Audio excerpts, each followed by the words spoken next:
Welcome friends, welcome to my YouTube channel, myself Orijit Rai. আজকে আমি তোমাদের Excel এর লজিক ফাংশনের অন্যতম একটি ফাংশন ইফ ফাংশন নিয়ে আলোচনা করব। এক্সেল এর এটি একটি গুরুত্বপূর্ণ লজিক্যাল ফাংশন। ইফ ফাংশন হচ্ছে one of the logical function to return one value if a condition is true and another value if it's false। অর্থাৎ এখানে বলতে চাইছি আমি যে ইফ ফাংশনের সাহায্যে আমি একটা কন্ডিশন বা একটা শর্ত দেব, সেই কন্ডিশন বা সেই শর্তটা যদি ঠিক হয় তাহলে তার রেসপেক্টে একটা ভ্যালু সে আউটপুট হিসাবে দেবে, অথবা কন্ডিশনটা যদি ভুল হয় তাহলে তার রেসপেক্টে সে একটা আউটপুট দেবে। এটাকে বোঝাবার জন্য আমি ছোট ছোট কতগুলো টেবিল তৈরি করে রেখেছি। দেখো এখানে ফার্স্টে ডেটা 1 অ্যান্ড ডেটা 2 এই দুটো সেলের মধ্যে আমি দুটো ভ্যালু 19 অ্যান্ড 38 ইনসার্ট করে রেখেছি। এবার এখানে এই টেবিলটার দিকে লক্ষ্য করো, এখানে আমি দুটো ভ্যালু রেখেছি, একটা হচ্ছে ট্রু ভ্যালু, একটা হচ্ছে ফলস ভ্যালু। এখানে আমি অ্যান্সারটা পেতে চাইছি। কিরকম অ্যান্সার? না এই যে দুটো নাম্বার, এই দুটো নাম্বারের মধ্যে আমি কম্প্যারিজন করব। তো কোনো সেল ভ্যালুর মধ্যে কোনো নাম্বারের কম্প্যারিজন করতে গেলে আমরা কম্প্যারিজন অপারেটর ইউজ করে থাকি। সেই comparison operator greater than sign, less than sign, equal sign, not equal, greater than equal, less than equal, এই ধরনের কম্প্যারিজন অপারেটরগুলো আমরা ইউজ করে থাকি। তো ধরো এখানে আমি B6 সেলের মধ্যে আমি ইফ ফর্মুলাটা লিখছি। কিরকম? না ইকুয়াল টু, ধরো এটা 19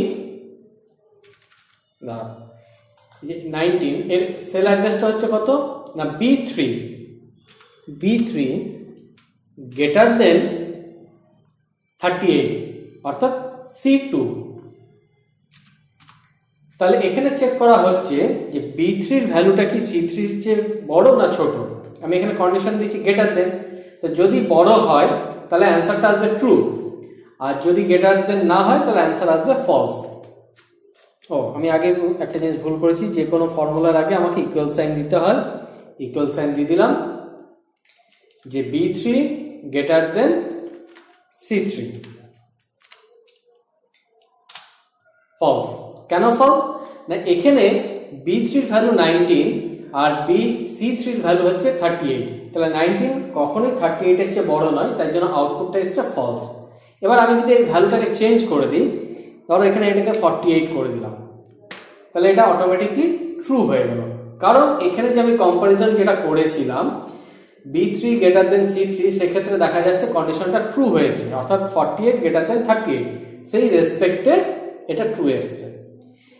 ইফ ফাংশনের ক্ষেত্রে আমরা বেসিক্যালি দুটো ভ্যালু পেতে পারি, একটা ট্রু ভ্যালু, একটা ফলস ভ্যালু। সেই রেসপেক্টে আমি অটোমেটিকলি এখানে ট্রু বা ফলস ভ্যালুটা পেয়ে গেলাম কম্পারিজনের ক্ষেত্রে। এবার এখানে যদি আমি আউটপুটটা পেতে চাই 1 বা 0, অর্থাৎ কন্ডিশনটা যদি ঠিক হয় তাহলে আউটপুট আমি 1 পেতে চাইছি, আর কন্ডিশনটা যদি ভুল হয় তাহলে আউটপুটটা 0 পেতে চাইছি। এক্ষেত্রে আমি ইফ ফাংশনটা লিখছি ইকুয়াল টু ইফ দিয়ে ব্র্যাকেট যখনই ওপেন করব, তাহলে দেখো ইফ ফাংশনের মধ্যে আমি তিনটি প্যারামিটার আমি এখানে দেখতে পাচ্ছি। একটা হচ্ছে লজিক্যাল টেস্ট, অর্থাৎ কম্প্যারিজন করব, আমি লজিক্যাল টেস্টটা করব।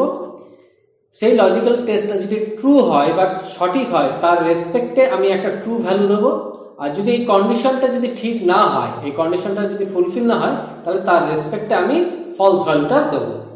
তাহলে ইফ ফাংশনে বেসিক্যালি তিনটি প্যারামিটার, একটা হচ্ছে টেস্টিং, লজিক্যাল টেস্টিং, কমা দিয়ে লজিক্যাল টেস্টিংটা ট্রু হলে তার ট্রু ভ্যালু কি হবে, কমা দিয়ে যদি লজিক্যাল টেস্টটা সঠিক না হয়, ফুলফিল না হয়, তাহলে তার রেসপেক্টে ফলস ভ্যালুটা কি হবে সেটাই এখানে দেখানো হবে। তাহলে আমি এখানে লিখলাম ইকুয়াল টু ইফ। এবার লজিক্যাল টেস্ট কি করব? না B3 এর সাথে C3 এর কম্প্যারিজন করব, তাহলে B3 গ্রেটার দেন C3।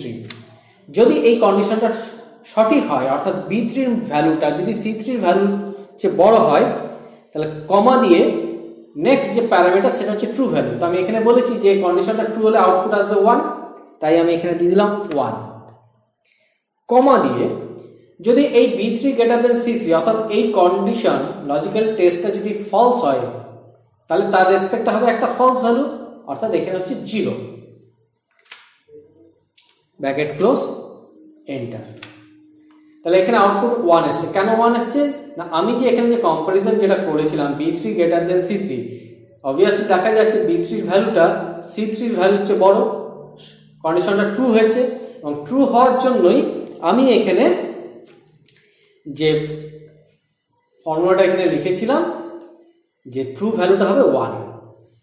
আর যদি এই কন্ডিশনটা ট্রু না হতো, অর্থাৎ 48 এর ভ্যালুটা যদি 38 এর ভ্যালুর চেয়ে কম হতো তাহলে ফলস হতো, তাহলে সেক্ষেত্রে আমার আউটপুটটা আসতো 0। এবার আমি যদি ভ্যালুটাকে চেঞ্জ করে দিই, 48টাকে যদি মনে করি আমি চেঞ্জ করে 12 করে দিলাম, তাহলে অ্যাকর্ডিং টু ফর্মুলা অনুসারে 12 গ্রেটার দেন 38 কখনোই নয়, তাহলে সেক্ষেত্রে তার ফলস ভ্যালু কি দিয়েছিলাম 0, তাহলে 0টাই হবে তার আউটপুটটাই, দেখো 0 হয়ে গেছে আউটপুট। নেক্সট আরেকটা জিনিস দেখাচ্ছি এখানে যে বিগ না স্মল, আমি এই দুটো ভ্যালুর মধ্যে কম্পারিজন করব। তাহলে আমি এখানে লিখছি ইকুয়াল টু ইফ ব্র্যাকেটের মধ্যে কন্ডিশনটা কি না, কন্ডিশনটা হচ্ছে এই একই জিনিস B3 greater than C3, greater than C3। তাহলে B3 এর ভ্যালুটা যদি C3 ভ্যালুর চেয়ে বড় হয় তাহলে আমি বলবো বিগ। তাহলে যেহেতু এটা টেক্সটে রিপ্রেজেন্ট করছি তাই ডবল কোটেশনের মধ্যে আমাকে লিখতে হচ্ছে বিগ। আর যদি B3 এর ভ্যালুটা C3 এর ভ্যালুর চেয়ে বড় না হয় তাহলে রিপ্রেজেন্ট করব স্মল, তাহলে কমা দিয়ে যে ফলস ভ্যালুটা সেটা হবে small, double quotation complete, bracket close.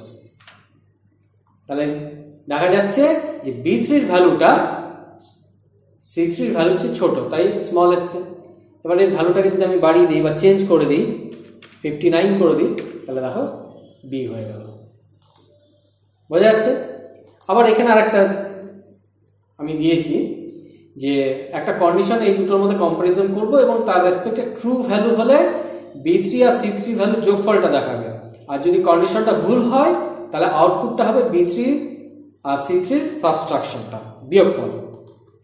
তাহলে আমি আবার লিখছি ইফ, এবার আমি B3 গ্রেটার দেন C3, এই কন্ডিশনটা যদি ঠিক হয় তাহলে ট্রু ভ্যালুর জন্য আমি এই আউটপুটটা চেয়েছি B3 প্লাস C3, তাহলে আমি লিখে দেবো B3 প্লাস C3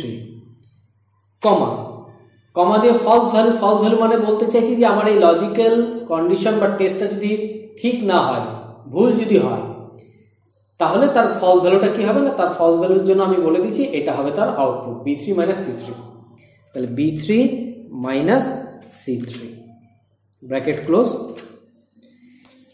এবার এখানে এন্টার মারার আগে আমি এখানে কম্পেয়ার করে দেখছি, দেখো B3 অর্থাৎ 59 গ্রেটার দেন C3 অর্থাৎ 38, তাহলে কন্ডিশনটা তো ঠিক যে 59 গ্রেটার দেন 38 সঠিক।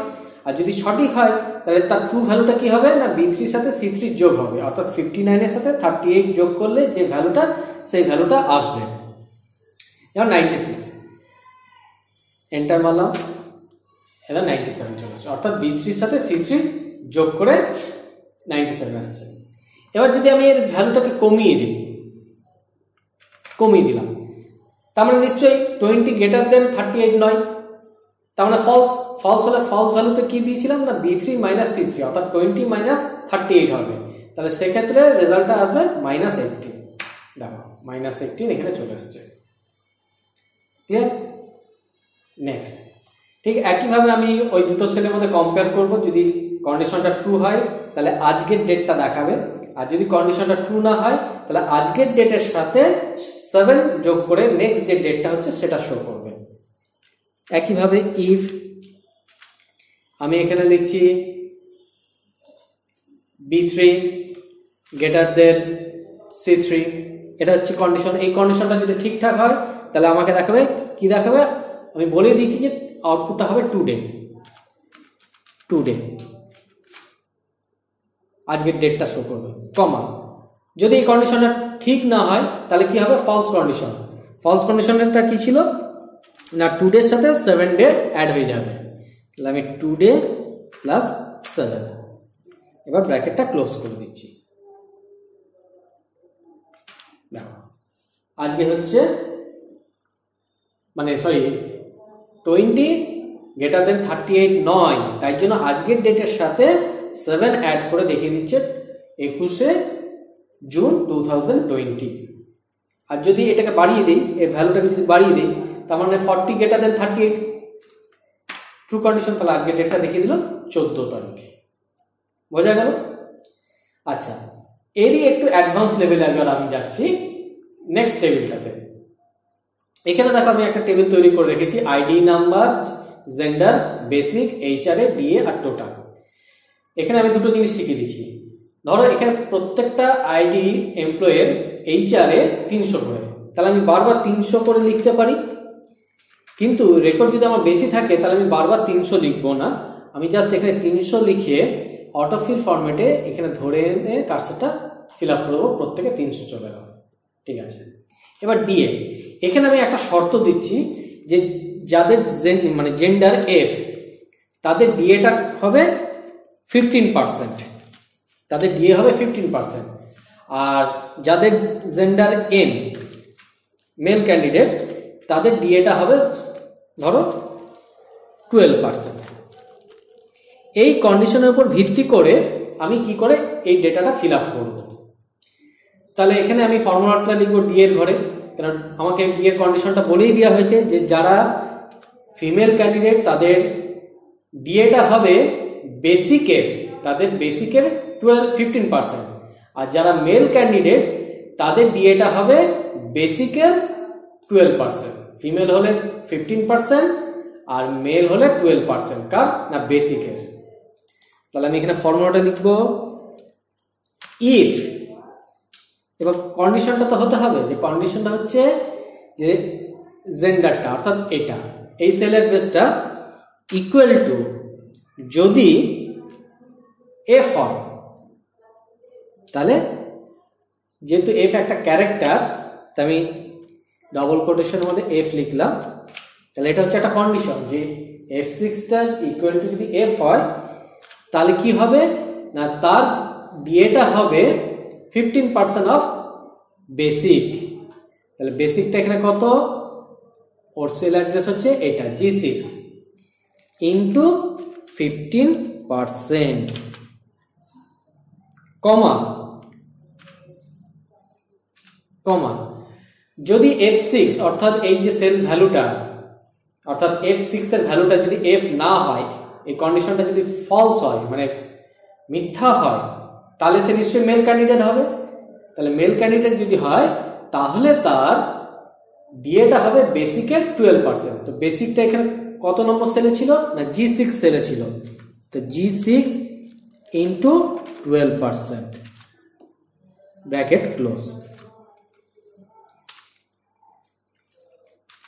দেখো ফর্মুলাটা কি লিখেছি, ইফ F6টা হচ্ছে জেন্ডারের ঘর, অর্থাৎ F6 এখানে F আছে, তবে এই সেল ভ্যালুটার সাথে কম্পেয়ার করছি F এর, যে এটা কি F, অর্থাৎ F ফর ফিমেল যদি হয় তাহলে তার ডিএটা হবে বেসিকের 15%, আর ডিএটা মানে বেসিকটা হচ্ছে আমার G6 ঘরে, তাই G6 ইন্টু 15%। আর যদি এই কন্ডিশনটা ট্রু না হয় তাহলে G6 ইন্টু 12% অর্থাৎ মেলের। এবার আমি এন্টার মারলাম, তাহলে এই 750 হয়ে গেল ফিমেল। এবার আমি প্রত্যেকটাতে ওইভাবে ফর্মুলা লিখতে পারি, তা আমি ফর্মুলাটা আর না লিখে ধরে টেনে দিলাম। তাহলে মেল ক্যান্ডিডেট হিসাবে 12% সে ডিএ পাচ্ছে বেসিকের, আর ফিমেল ক্যান্ডিডেট হিসাবে সে 15% ডিএ পাচ্ছে বেসিকের। সেটা আমরা এখানে দেখো ফর্মুলা বারের দিকে তাকাও, তোমরা যদি ফর্মুলা বারের দিকে তাকাও তাহলে দেখবে প্রত্যেকের জন্য ফর্মুলাগুলো অটোমেটিকলি চেঞ্জ হয়ে যাচ্ছে। এইভাবে একটা নির্দিষ্ট শর্তের রেসপেক্টে আমি ক্যালকুলেশনগুলো করে নিতে পারলাম। এবার টোটালটা কি করে বার করতে হয় সেটা তোমরা আগের ভিডিওতে দেখে নিয়েছো, যে সাম ব্র্যাকেটের মধ্যে ডেটা রেঞ্জটা আমি দিয়ে দিচ্ছি,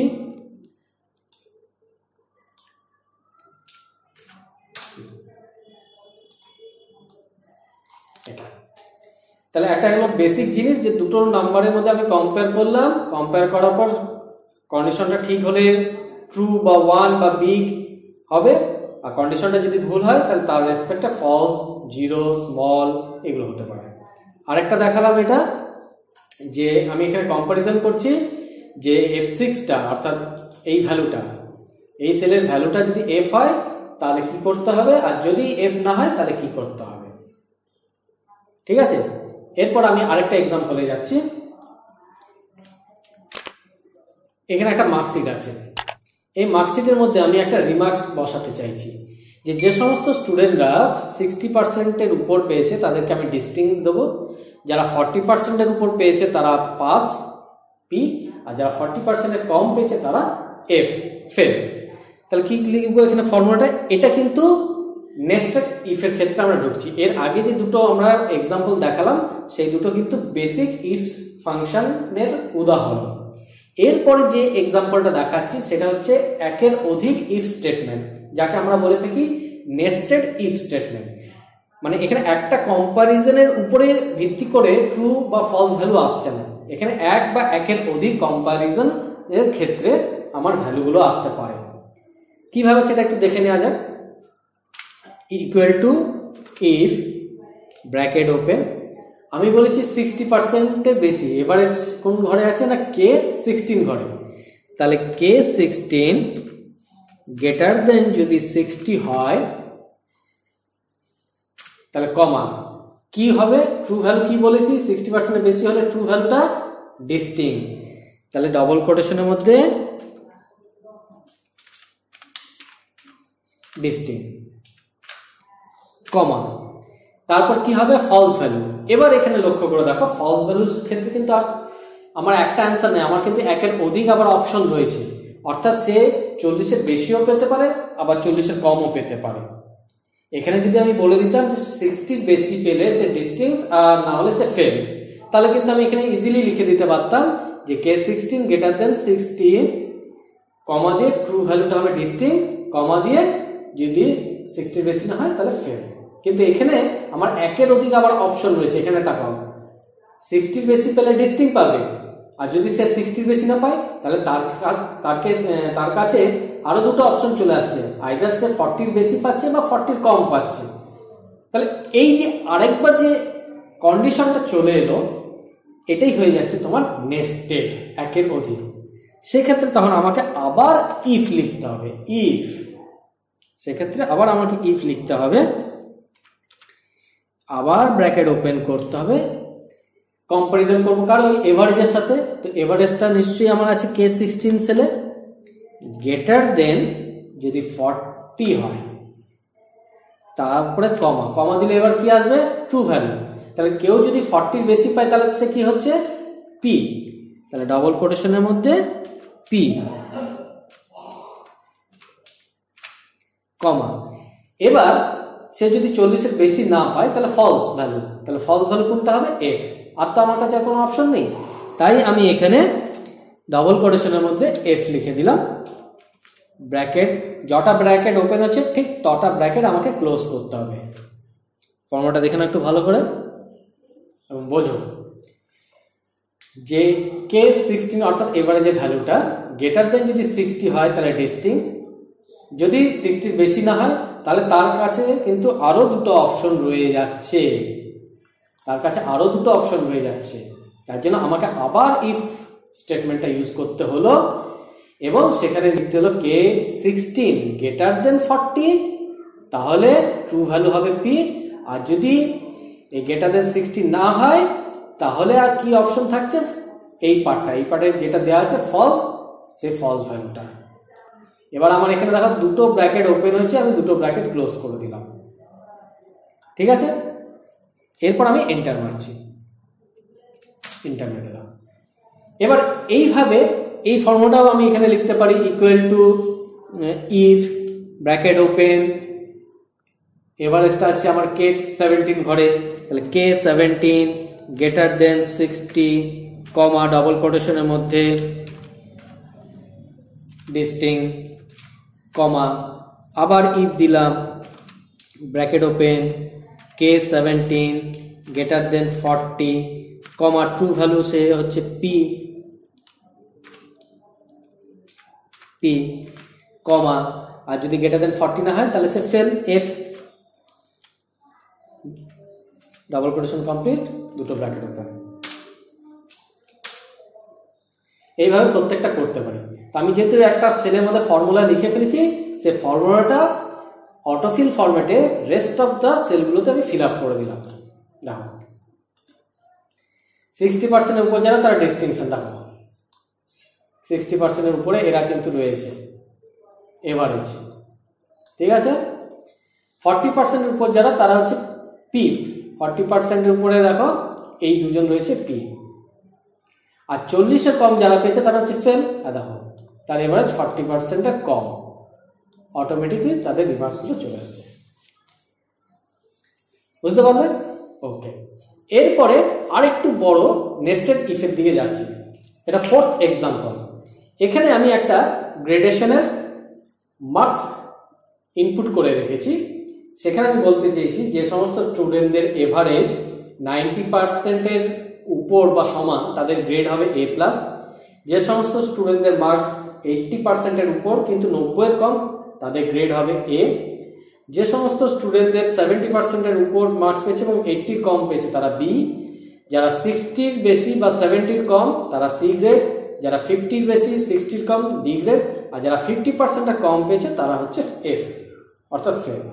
তো এইরকম কন্ডিশনের ক্ষেত্রেও আমরা নেস্টেড ইফ ফাংশন ইউজ করব এবং এখানে একের অধিক ইফ ফাংশন লাগবে, কারণ এখানে একটা ইফের রেসপেক্টে আমার একটা উত্তর নয়, তার রেসপেক্টে আবার এতগুলো ইফ বসতে পারে, আবার তার রেসপেক্টে এতগুলো, আবার তার রেসপেক্টে এতগুলো। একটু মাইনরলি ভালো করে আগে এই ডেটাটাকে দেখো, বোঝো, তারপরে দেখো আমি ফর্মুলাটা কিভাবে লিখছি।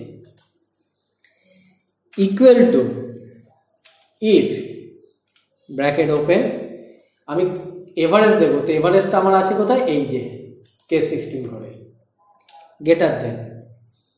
এবার যেহেতু বলছি 90 বা 90-এর বেশি, কোনো স্টুডেন্ট 90 পেতে পারে বা 90-এর বেশিও পেতে পারে, তাই আমি এখানে গেটার দেন ইকুয়াল 90 কমা, সে যদি 90 বেশি পায়, 90 বা 90 বেশি পায়, তাহলে তার গ্রেড কি হবে A+, তাহলে ডবল কোটেশনের মধ্যে A+ লিখে দিলাম, ব্র্যাকেট ডবল কোটেশন কমপ্লিট, কমা, কমা দিয়ে ফলস ভ্যালু।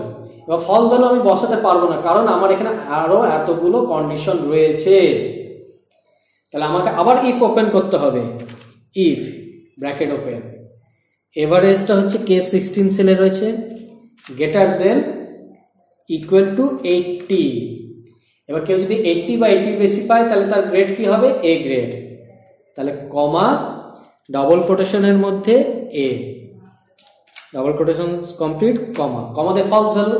কিন্তু ফলস ভ্যালু আমি বসাতে পারছি না, কারণ আমার এখানে আরো এতগুলো কন্ডিশন রয়েছে। হতে পারে সে স্টুডেন্ট 80 বেশি পায়নি কিন্তু সে 70 বেশি পেয়েছে, তাহলে আমাকে আবার ইফ কন্ডিশন বসাতে হলো, bracket open K16 greater than equal to 70। এবং কোনো স্টুডেন্ট যদি 70 বা 70 বেশি পায় তাহলে কমা দিয়ে সে কি গ্রেড পাবে, ট্রু ভ্যালুটা হচ্ছে B, তাহলে কোটেশনের মধ্যে B, কমা ফলস ভ্যালু আমি এখনো বসাতে পারছি না, যেহেতু আমার কাছে এখনো আরো 3টা কন্ডিশন রয়েছে।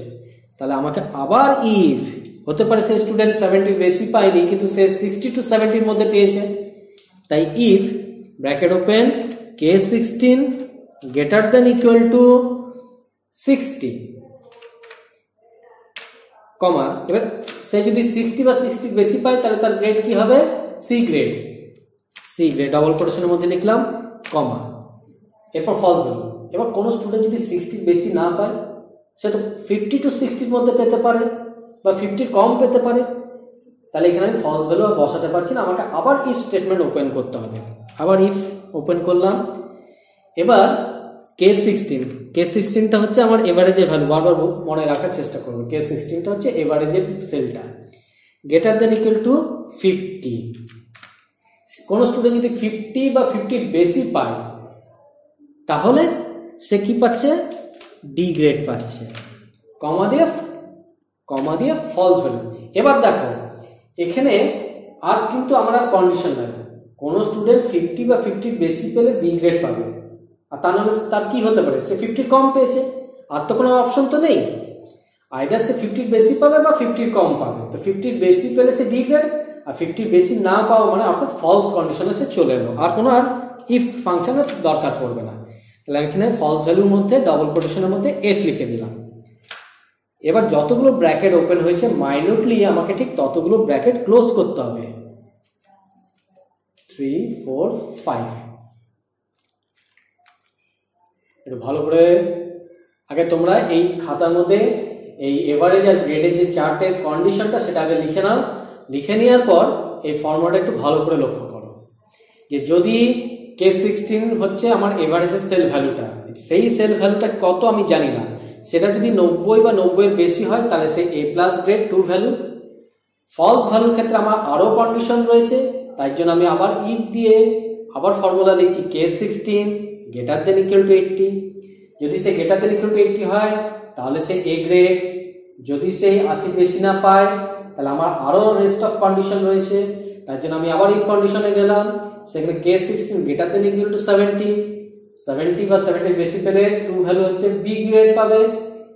তাও যদি না হয় তাহলে আবার condition K16 greater than equal to 60, সে যদি 60 বা 60 বেশি পায় তাহলে ট্রু ভ্যালু C। আর যদি না হয় তাহলে আমার কাছে আরও অপশন আছে, তাহলে আবার ইফ কন্ডিশন দিয়ে K16 greater than equal to 50, যদি সে 50 বেশি পায় তাহলে D গ্রেড। আর যদি সে 50 বেশি না পায় তাহলে আমার কাছে আর কোনো অপশন নাই, সে একদম ফেল করছে। এবার যতগুলো আমি ব্র্যাকেট ওপেন করেছি আমি ঠিক ততগুলো ব্র্যাকেট ক্লোজ করলাম। সিনট্যাক্সটা ভালো করে দেখে নাও, খাতার মধ্যে তোমরা নোট ডাউন করে রাখো এবং প্র্যাকটিস করো। এইভাবে আমরা একের অধিক কন্ডিশনের রেসপেক্টে কোনো কিছু রিমার্কস, গ্রেড বা কমেন্ট বা ক্যালকুলেশন আমরা বসাতে পারি। এই হচ্ছে নেস্টেড ইফ। ঠিক আছে, এবার আমি এন্টার মারছি সি গ্রেড। আমি আর ফর্মুলা লিখবো না, এই ফর্মুলাটাই আমি রেস্ট অফ সেলের মধ্যে অটোফিলের মাধ্যমে কপি করে দিলাম। এবার দেখো 64টা দেখো 60 to 70 মধ্যে লাইস করেছে, তার গ্রেড সি। দেখো অটোমেটিকলি সে সি গ্রেড পেয়ে গেছে। এবারে হচ্ছে 29 দেখো লেস দেন 50, তাহলে তার গ্রেড এফ। 77 দেখো 70 to 80 মধ্যে সে লাইস করেছে, তার মার্কসটা, তার গ্রেড হচ্ছে বি। দেখো বি গ্রেড পেয়ে গেছে। ঠিক আছে, আবার এখানে দেখো 87 সে হচ্ছে 80 to 90 মধ্যে পেয়েছে, তাহলে তার গ্রেড হচ্ছে এ। দেখো এ গ্রেড পেয়েছে। 58 50 to 60 মধ্যে পেয়েছে, গ্রেড ডি, তার গ্রেড হয়ে গেছে ডি। ঠিক আছে, আশা করি তোমরা বুঝতে পেরেছো। না বুঝতে পারলে তোমরা কমেন্ট বক্সে কমেন্টে লিখবে কোন জায়গায় তোমাদের বুঝতে অসুবিধা হয়েছে। আশা করি তোমাদের এই ভিডিওটা পছন্দ হয়েছে। যদি পছন্দ হয়ে থাকে অবশ্যই তোমরা লাইক করবে, শেয়ার করবে এবং অবশ্যই আমার চ্যানেলটিকে সাবস্ক্রাইব করবে। ওকে, থ্যাংক ইউ।